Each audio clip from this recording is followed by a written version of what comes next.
नमस्कार दोस्तों, बहुत बहुत स्वागत है आप सभी का आपके अपने चैनल टारगेटेड वन पे। मैं हूं अमृता और आज का जो हमारा विषय है जिस पे हम चर्चा करेंगे वो है जिम्नोस्पर्म्स। ये टॉपिक आप सभी के LT grade, TGT biology, GIC, PGT biology, MSc, BSc, NEET और क्लास 12 के लिए इक्वली इम्पॉर्टेंट है। तो अगर आप इन सभी एग्जामिनेशंस में से किसी भी एग्जाम में पार्टिसिपेट कर रहे हैं तो आज की वीडियो आप सभी के लिए बहुत ही ज़्यादा हेल्पफुल होने वाली है। इसके अलावा अगर आप जीआईसी की प्रिपरेशन कर रहे हैं, सीपीएमटी की प्रिपरेशन कर रहे हैं तो आज की वीडियो आप सभी के लिए इक्वली हेल्पफुल होने वाली है। तो चलिए आज के टॉपिक को स्टार्ट करते हैं, लेकिन उससे पहले दोस्तों काफ़ी ज़्यादा टाइम बीत चुका है हमें एक दूसरे के साथ इंटरैक्ट किए हुए। तो कुछ इश्यूज़ थे जिनको लेकर के रेगुलरली आपको वीडियोस नहीं मिल पा रही थी। तो फिलहाल हम पूरी कोशिश करेंगे कि डेली आपको आपके टॉपिक के अकॉर्डिंग वीडियोस मिलते रहें, ठीक है। तो हमने एक कंटिन्यूटी बना करके रखी थी अपने लेक्चर्स की, जिसमें हमारा लास्ट टॉपिक था टेरिडोफाइट्स। तो टेरिडोफाइट्स में हमने लास्ट टॉपिक एक्विस एटम को कवर किया था। और क्योंकि टीजीटी के एग्ज़ाम स्टार्ट हो चुके थे तो हमने एक इम्पॉर्टेंट क्वेश्चन आंसर की सीरीज़ जो थी उसे स्टार्ट की थी आप सभी के लिए, ठीक है। और बहुत सारे बच्चों ने जो थे एग्ज़ाम में ये कमेंट भी किया था कि मैम जो आपने प्रैक्टिस सेट कराया था उसमें से कई सारे क्वेश्चन आए थे। तो यस गाइस, आपके एलटी ग्रेड में भी कई सारे क्वेश्चन सेट ऐसे मिलेंगे जहाँ से आपको जो क्वेश्चन है आपको आपके एलटी ग्रेड के एग्जामिनेशंस में ज़रूर मिलेंगे, ठीक है। लेकिन ये तब होगा जब हम अपने सिलेबस को कंप्लीट कर लेंगे, ठीक है, क्योंकि अभी एलटी ग्रेड से रिलेटेड ज़्यादातर नोटिफिकेशन आपको मिली नहीं है।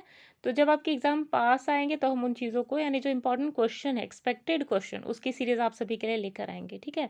लेकिन फिलहाल we will focus about will focus on the basic topics। तो आज का जो हमारा बेसिक टॉपिक है that is general features of gymnosperms. तो आज हम बात करने वाले हैं जनरल फीचर्स ऑफ जिम्नोस्पर्म्स के बारे में। तो चलिए स्टार्ट करते हैं आज का टॉपिक। इससे पहले एक इन्फॉर्मेशन आप सभी के लिए कि अगर आप भी हमारे साथ मिल करके LT grade, TGT biology, PGT biology, GSC की प्रिपरेशन करना चाहते हैं तो ज़रूर जुड़े हमारे Telegram channel target TGT PGT biology के साथ में, जिसका लिंक आपको डिस्क्रिप्शन बॉक्स में मिल जाएगा। तो चलिए, ये तो थी एक आपकी नॉलेज को बूस्टअप करने वाला एक प्लेटफॉर्म वहाँ पे आपको मिलेगा। तो उस वहाँ पर आप कनेक्ट होकर के कई सारे पीडीएफ को भी ले सकते हैं एज यू नीड, ठीक है, एज पर योर नीड। चलिए, आज का टॉपिक है कैरेक्टरिस्टिक फीचर ऑफ जिम्नोस्पर्म्स। तो सबसे पहला गाइस, जिम्नोस्पर्म्स आप छोटी क्लासेस से पढ़ते आ रहे हैं कि they are not having the capability to produce flowers, यानी कि जितने भी जिम्नोस्पर्म्स हैं इन सभी के अंदर फ्लावर्स नहीं पाए जाते। तो सबसे पहला आपके लिए बेसिक कैरेक्टरिस्टिक फीचर यही हुआ। दूसरा, seeds are not formed inside a fruit, यानी कि यहाँ फ्रूट की फॉर्मेशन तो होती है, ठीक है, लेकिन क्योंकि फ्लावर नहीं है इसलिए इनके अंदर भी सीड्स जो होती है वो फ्रूट्स के अंदर फॉर्म्ड नहीं होते, ठीक है। इसके अलावा देखिए, सीड की फॉर्मेशन होती ज़रूर है लेकिन फ्रूट्स में नहीं पाए जाती, ये नेकेड होते हैं, ठीक है। नेकेड मतलब कि इनके ऊपर कोई भी आउटर कवरिंग प्रेजेंट नहीं होती, ठीक है। दूसरी चीज़ कि ये कोल्डर रीजन्स में जनरली पाए जाते हैं जहाँ पर स्नोफॉल्स होते हैं, ठीक है। तो ये भी आपके लिए इंपॉर्टेंट पॉइंट बनता है। नेक्स्ट, कि इनकी जो लीव्स होती हैं वो नीडल लाइक होती है, यानी कि सुई की तरह पॉइंटेड इनकी लीव्स पाई जाती है। Next point, they are perennial और वुडी फॉर्मिंग ट्रीज और बुशेस। ये पेरिनियल प्लांट्स होते हैं, यानी कि ये पूरे ईयर आपको वहाँ पे मतलब इनके जो एग्जिस्टेंस है वो आपको फुल्ली फाइनली पूरे ईयर में नज़र आएगी, ठीक है। वुडी होते हैं, दैट मीन्स कि इनका तना जो होता है मोटा होता है, लकड़ी जैसा होता है, ठीक है। और ट्रीज और बुशेस यानी कि झाड़ियाँ भी इनके किंगडम में आता है। दूसरी चीज़ की इनकी जो फॉर्मेशन होती है वो ट्रीज़ की तरह भी इनकी जो एग्जिस्टेंस होती है, वुडी भी होती है इनकी स्टेम, और बुशेस यानी कि झाड़ियों के टाइप में भी आप इनको देख सकते हैं। नेक्स्ट है, they are not differentiated into ovary, style and stigma. General से बात है गाइस, जब फ्लावर है ही नहीं तो ओवरी, स्टाइल और सिग्मा का तो सवाल ही नहीं होता, ठीक है। तो इसलिए ये सब नहीं पाए जाते। Next, since stigma is absent they are pollinated directly by the wind, यानी कि क्योंकि यहाँ पे स्टिग्मा एब्सेंट है तो यहाँ पे स्टिग्मा जब है ही नहीं तो पॉलिनेशन कैसे होती है, तो पॉलिनेशन होते हैं directly by the help of wind, ठीक है। तो ये तो जनरल फीचर्स है। चलिए थोड़ा सा और स्पेसिफिक फीचर्स की तरफ चलते हैं। तो यहाँ देखिए, यहाँ जो मेल गैमेटोफाइट होता है वो 2 गैमेट्स प्रोड्यूस करता है, लेकिन इनमें से सिर्फ एक ही होता है जो फंक्शनल होता है, ठीक है। यानी कि male gamete at a time 2 gametes का प्रोडक्शन करता है, जिनमें से सिर्फ एक जो होता है वो फंक्शनल होता है, ठीक। नेक्स्ट, ये कोन्स की फॉर्मेशन करते हैं जो कि रिप्रोडक्टिव स्ट्रक्चर जिनके अंदर पाए जाते हैं। ठीक है। थर्ड, सीड्स कंटेन एंडोस्पर्म, यानी कि इनके जो सीड्स होते हैं इनके अंदर एंडोस्पर्म्स पाए जाते हैं। ठीक है। नेक्स्ट है कि एंडोस्पर्म क्या करता है, तो फूड को स्टोर करने का काम करता है इनका सीड। ठीक है। और ये ग्रोथ और डेवलपमेंट के प्लांट के लिए बहुत ही ज़्यादा इम्पॉर्टेंट है। नेक्स्ट है, these plants have vascular tissues with which help in the transportation of nutrient in water. vascular tissues में आप सभी जानते होंगे, familiar होंगे जाइलम एंड फ्लोएम के टर्म से। तो ये सभी यहाँ पे पाए जाते हैं, फुल्ली फंक्शनल। ठीक है। नेक्स्ट है, xylem does not have vessels and the phloem has no companion cells and seed tubes, यानी कि देखिए यहाँ से आपका 1 नंबर का क्वेश्चन बन सकता है। यहाँ पे जाइलम ज़रूर प्रेजेंट है वाटर के ट्रांसपोर्ट के लिए, लेकिन यहाँ पे वेसल्स नहीं पाए जाते, यानी कि जाइलम वेसल्स जो होते हैं यहाँ पे एब्सेंट होते हैं। लेकिन फ्लोएम भी पाए जाते हैं यहाँ पे भी कंपेनियन सेल्स एब्सेंट होता है फ्लोएम्स के अंदर। और क्या एब्सेंट होता है, तो वो होता है सीड ट्यूब। यहाँ से आपके 1 नंबर का क्वेश्चन बनता है। जाइलम्स के अंदर क्या नहीं है, जाइलम वेसल, और फ्लोएम के अंदर क्या नहीं है, कंपेनियन सेल्स नहीं है और सीड ट्यूब्स नहीं है। ठीक है। नेक्स्ट देखिएगा। नेक्स्ट देखिए, एक इमेज के फॉर्म में आप देख लीजिए कि एंजियोस्पर्म्स और जिम्नोस्पर्म्स में डिफरेंस क्या है। पहली चीज़, एंजियोस्पर्म्स में फ्लावर की फॉर्मेशन होती है, तो यहाँ पे स्टिग्मा, स्टाइल, ओवरी सब कुछ आपको यहाँ पे नज़र आएगा। ठीक है। जबकि जिम्नोस्पर्म्स में किसी भी फ्लावर की फॉर्मेशन नहीं होती, तो यहाँ पे यहाँ पे सीड कोड जो होता है, यानी सीड की जो कवरिंग होती है इंटेगुमेंट के द्वारा होती है। ठीक है। फूड की सप्लाई जो है वो फीमेल गैमेटोफाइट टिश्यू से होती है। ठीक है। और ये जो आप देख रहे हैं सेंटर में, दिस इज एम्ब्रियो। एम्ब्रियो कैसा होता है, 2n टाइप, यानी कि डिप्लॉयड टाइप, और ये न्यू स्पोरोफाइट की तरह यहाँ पे एग्जिस्ट करता है। ठीक है। तो एंजियोस्पर्म फ्लावर के स्ट्रक्चर से आप सभी फैमिलियर हैं। अब देख लीजिए दोनों के बीच में डिफरेंस क्या है। ठीक है। आगे चलते हैं। टेरिडोफाइट्स और जिम्नोस्पर्म्स के बीच में क्या सिमिलैरिटी है या क्या डिफरेंस है, उसको पहले हम लोग देखते हैं। तो बात करेंगे हम डिफरेंसेस के बारे में। तो जिम्नोस्पर्म्स आर जनरली ट्रीज, जितने भी जिम्नोस्पर्म्स होते हैं वो सभी मोस्टली ट्रीज होते हैं। लेकिन टेरिडोफाइट्स में क्या होता है कि जितने भी ज़्यादा टेरिडोफाइट्स पाए जाते हैं basically they are herbs and shrubs. ठीक है। नेक्स्ट, जिम्नोस्पर्म्स जो होते हैं ये ज़ेरोफाइटिक कंडीशंस में एग्जिस्ट करते हैं, जबकि टेरिडोफाइट जो होता है ये मीजोफाइटिक कंडीशन में एग्जिस्टेंस इनकी होती है। ठीक है। ज़ेरोफाइटिक कंडीशन मीन्स होता है कि ऐसा एरिया जो कि डेजर्ट लाइक होता है, उसको आप ज़ेरोफाइटिक कंडीशंस बोल सकते हो। मेसोफाइटिक मीन्स होता है ऐसा एरिया जो कि टेरेस्ट्रियल एरिया है, यानी कि जहाँ पे मरुस्थल लाइक कंडीशन नहीं है, नॉर्मल एरिया, लैंड एरिया जो होता है दैट इज कॉल्ड मेसोफाइटिक कंडीशंस। ठीक है। नेक्स्ट है देखिए जिम्नोस्पर्म्स। जिम्नोस्पर्म्स के अंदर जो रूट सिस्टम होता है that is tap root system, यानी कि यहाँ पे एक प्राइमरी रूट होती है, उसके साइड में छोटी छोटी सेकेंडरी रूट्स पाई जाती हैं। ठीक है। जबकि टेरिडोफाइट्स में एडवेंटिशियस रूट्स पाई जाती है। एडवेंटिशियस रूट से आप फेमिलियर होंगे कि एक ही जो पॉइंट है वहीं से कई सारी जो रूट्स होती हैं वो एग्जिस्ट करती हैं।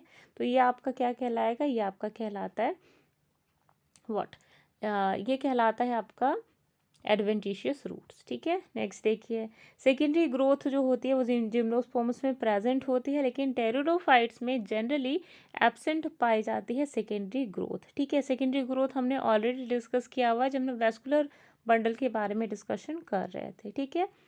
जिम्नोस्पर्म्स में देखिए ओव्यूल्स और सीड्स जो होते हैं वो प्रेजेंट होते हैं, लेकिन टेरिडोफाइट्स में ओव्यूल्स और सीड्स जो होते हैं वो एब्सेंट होते हैं। ठीक। नेक्स्ट, जिम्नोस्पर्म्स में जो गैमेटोफाइट होता है वो फुल्ली डिपेंडेंट होता है स्पोरोफाइट के ऊपर, लेकिन टेरिडोफाइट्स के अंदर गैमेटोफाइट और स्पोरोफाइट दोनों दो सेपरेट प्लांट्स के अंदर प्रेजेंट होते हैं। ठीक है। नेक्स्ट, जिम्नोस्पर्म्स में पोलन ट्यूब की जो है फॉर्मेशन होती है, लेकिन टेरिडोफाइट्स में there is no formation of pollen tube. ठीक। Next, neck canal cells are absent in gymnosperms but neck canal cells are present in pteridophytes. तो ये भी इम्पॉर्टेंट, यहाँ से आपके 2 क्वेश्चन इंपॉर्टेंट है जो आपके एग्जामिनेशन के रेस्पेक्ट से पूछे जा सकते हैं। पहला है देखिए पोलन ट्यूब की फॉर्मेशन, तो टेरिडोफाइट्स में नहीं होती जबकि जिम्नोस्पर्म्स में होती है। नेक्स्ट, नेक कैनाल सेल जो होती है वो एब्सेंट होती है जिम्नोस्पर्म्स के अंदर, लेकिन टेरिडोफाइट्स के अंदर ये जो नेक कैनाल सेल है वो पाई जाती है। ठीक है। तो इम्पॉर्टेंट डिफरेंस था आपके जिम्नोस्पर्म्स और टेरिडोफाइट्स के बीच में। अगला देखिए, एंजियोस्पर्म्स और जिम्नोस्पर्म्स के बीच में इतना लंबा सा डिफरेंस है, एक बार ही देख लेते हैं इसको भी। ठीक है, अगर आप चाहें तो आप इसका स्क्रीनशॉट ले करके रख सकते हैं। ठीक है, सबसे पहला, एंजियोस्पर्म्स फ्लावरिंग प्लांट्स को कहा जाता है, लेकिन जिम्नोस्पर्म्स कहा जाता है वेस्कुलर प्लांट्स को दैट हैव एक्सपोज्ड और नेकेड सीड्स, ठीक है, that are not even visible until maturity. ठीक, नेक्स्ट है, सीड कैसा होता है, तो इनसाइड ये क्लोज्ड होता है। एक सीड जो होता है ओवरी के अंदर जो है वो एम्बेडेड होता है, मतलब उसके अंदर प्रेजेंट होता है, जबकि जिम्नोस्पर्म्स में सीड जो होता है एक्सपोज्ड होता है। ठीक है, कोन्स के अंदर। फ्लावर्स जो होते हैं यहाँ पे वो जनरली प्रेजेंट होते हैं एंजियोस्पर्म से, लेकिन जिम्नोस्पर्म्स में कम्प्लीटली फ्लावर यहाँ पे एब्सेंट होते हैं। ठीक, यहाँ देखिए, एंजियोस्पर्म्स में जो रिप्रोडक्टिव सिस्टम होता है दैट इज बाइसेक्सुअल। ठीक है, कुछ कुछ कुछ कंडीशंस में यूनिसेक्सुअल भी देखे जाते हैं।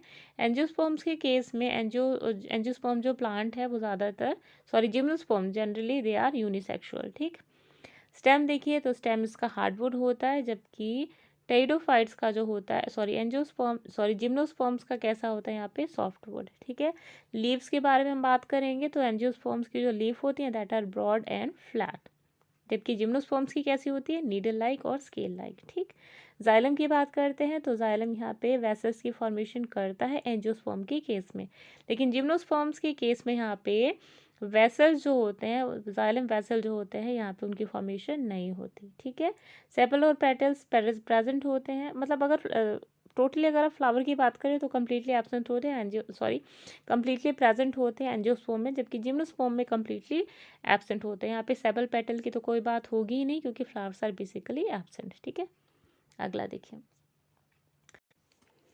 चलिए बात करते हैं मेल गैमेट्स की। तो मेल गैमेट जो होता है यहाँ पे एंजियोस्पर्म्स के केस में वो नॉन फ्लैजिलेटेड होता है, इसीलिए जब non flagellated male gamete release होता है तो ये डिपॉजिट हो जाता है एग के ऊपर। ठीक है, जबकि जिम्नोस्पर्म्स के केस में ये जो मेल गैमेट होता है दैट इज फ्लैजिलेटेड, फ्लैजिला के साथ प्रेजेंट होता है, इसीलिए ये स्विम करके एग की तरफ मूव करता है। ठीक है, नेक्स्ट बात करते हैं एम्ब्रियो सैक की।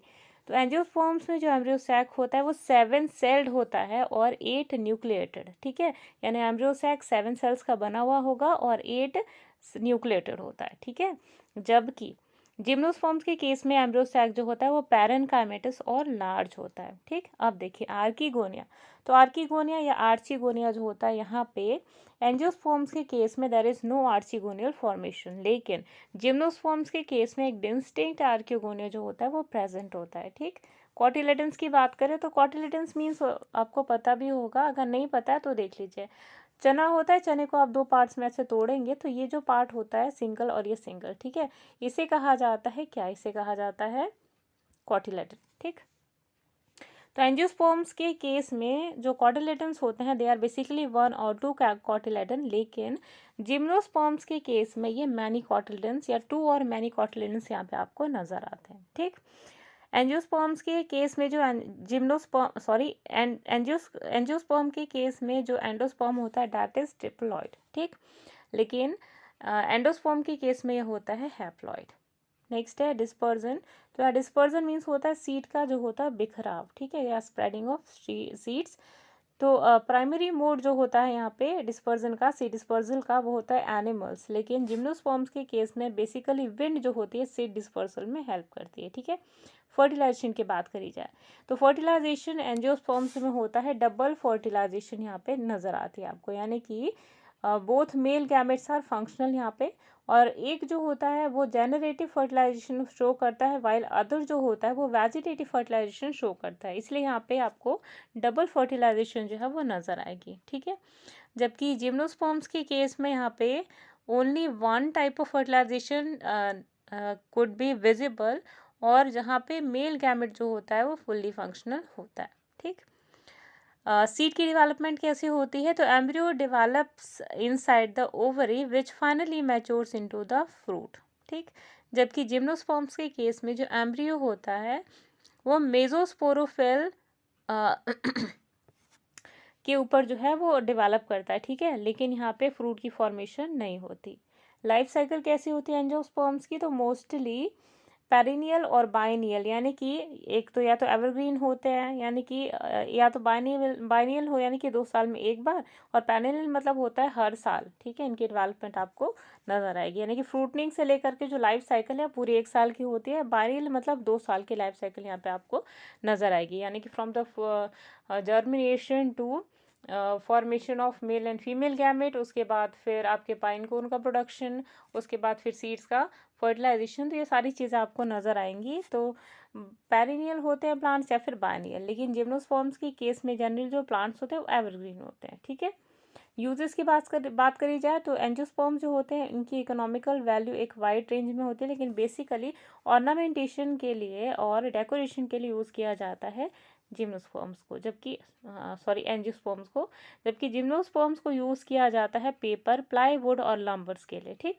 एक चीज़ और आपको ध्यान देना है कि एंजियोस्पर्म्स की जो होती है जनरली हार्डवुड होती है। ठीक है, लेकिन जिम्नोस्पर्म्स की जो यहाँ पे होती है वो होती है सॉफ्टवुड। ठीक है, ये भी आपको ध्यान रखना है। अब यूजर्स की बात करें, एग्जाम्पल्स की बात करते हैं, तो एंजियोस्पर्म्स के एग्जाम्पल है आपके मस्टर्ड, रोज, स्पिनच और कॉलीफ्लावर। ठीक, लेकिन आपके जिम्नोस्पर्म्स के जो एग्जाम्पल हैं उनमें आता है पाइन, साइकस, सैगो और सिक्वोया। ठीक, तो ये आपके एग्जाम्पल थे जिम्नोस्पर्म्स के। चलिए अब नेक्स्ट टॉपिक पे बात करते हैं। Next is classification.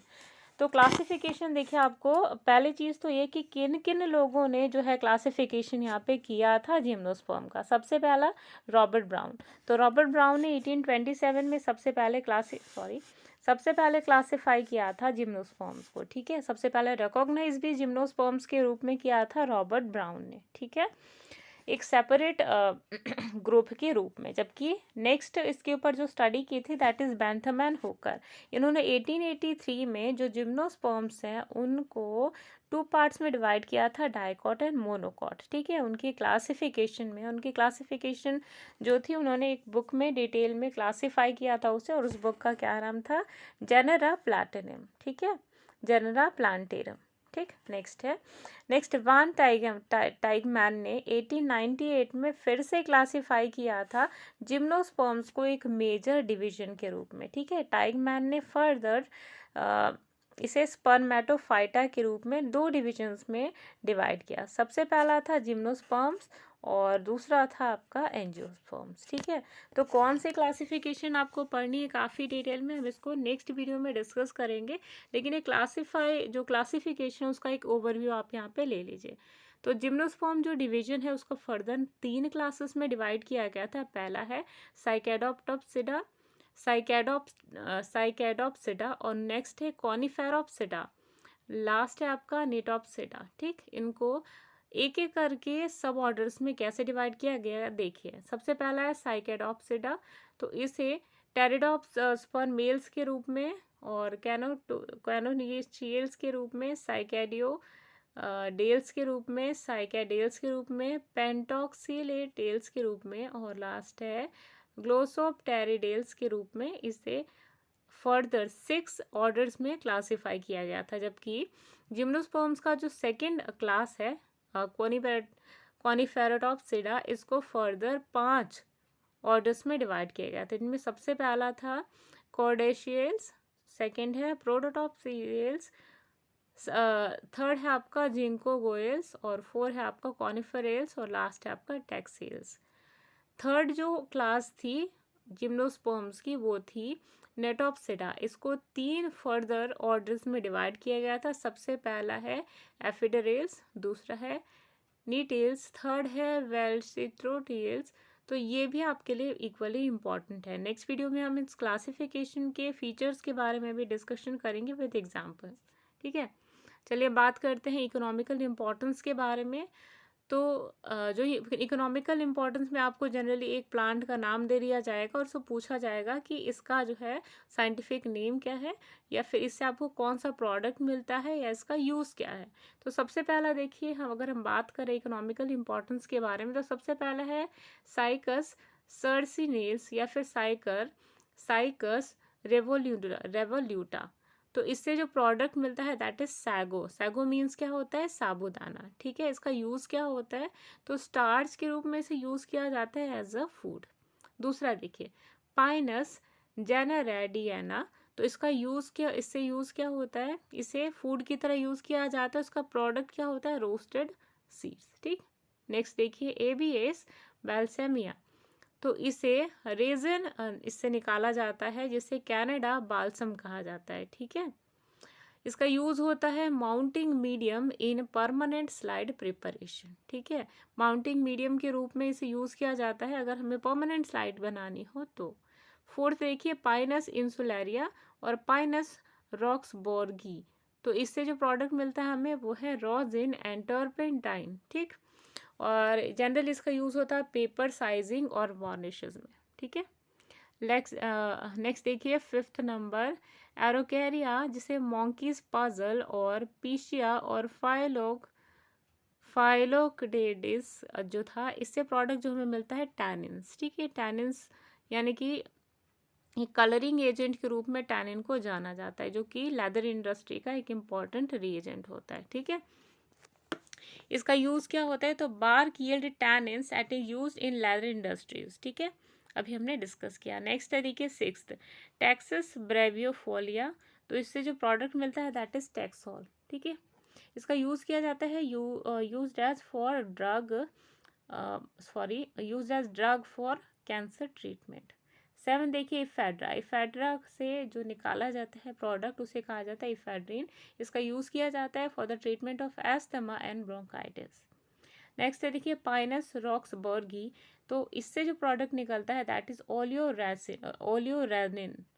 ओलियोरेजिन। इसका यूज़ किया जाता है सोप मेकिंग में, वार्निशेस और प्रिंटिंग इंक के रूप में। नाइन्थ है पाइनस रॉक्सबर्गी और पाइसिया स्मिथियाना, इसका यूज़ से जो प्रोडक्ट मिलता है दैट इज़ वुड पल्प। ठीक है, इसका यूज़ किया जाता है पेपर मेकिंग में। ठीक, टेंथ देखिए सिट्रस देवदारा, तो इसका यूज़ किया जाता है प्रोडक्ट जो इसका होता है जो हम यूज़ करते हैं दैट इज़ वुड। ठीक है, नेक्स्ट है इसे डोर्स बोट्स और रेलवे स्लीपर्स को बनाने के लिए यूज़ किया जाता है। नंबर 11 सेड्रस एटलांटिका, इससे हमें मिलता है ऑयल और इसका यूज़ होता है परफ्यूम्स के रूप में। ठीक है, नंबर 12 थूजा कप्रेसिस और ओरिकैरिया एंड क्रिप्टोमेरिया, इन सभी का यूज़ किया जाता है होल प्लांट के रूप में से यूज़ किया जाता है। इनकी कंप्लीट प्लांट बॉडी हमारे लिए यूज़फुल होती है। इसके अलावा इसे सजाने के लिए यूज़ किया जाता है और फ्लोरल डेकोरेशन के लिए यूज़ किया जाता है। ठीक है, अब यहाँ से देखिए ज़्यादातर क्वेश्चन आपको कहाँ से मिलेंगे। सबसे पहला जो क्वेश्चन आपका आएगा दैट इज टैक्सोल। ठीक है, उसके बाद टैनिन से क्वेश्चन पूछा जाएगा कि टैनिन किस प्लांट से मिलता है। नेक्स्ट है रोजिन और टर्पेंटाइन किस प्लांट से मिलता है। रेनिन, ठीक है, ये किस प्लांट से मिलता है और इसका यूज़ क्या होता है।